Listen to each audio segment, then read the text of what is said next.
এটাই মনে হয় না স্যার।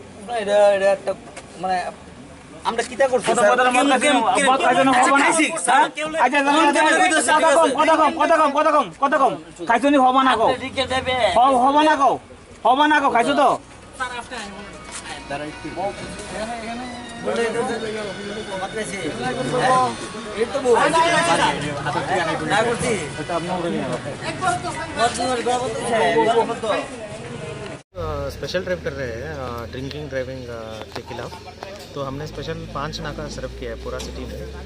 तो जो भी 185 सेक्शन एमवी एक्ट का वायलेशन करता है, इसमें जो ड्रिंकिंग एंड ड्राइविंग मना है।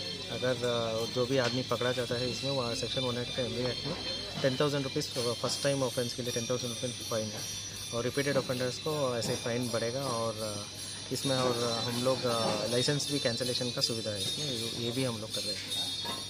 अभी तक कितने लोगों को पकड़ा है ऐसा? अभी इस नाका में 1 पकड़ा है, और वेस्ट पीएस का नाका में 2 पकड़ा है, और एनसीसी पीएस का नाका में उधर भी 2 पकड़ा है। अभी और 1-2 घंटा हम करेंगे पूरा। सर आगे भी ऐसा अभियान जारी रहेगा? हाँ, कुछ ना कुछ स्पेशल ड्राइव हम करते रहेंगे। एंटी ड्रग्स और patrolling, night patrols, surprise checks, hotel checking, ये सब जारी रहेगा। Thank you sir.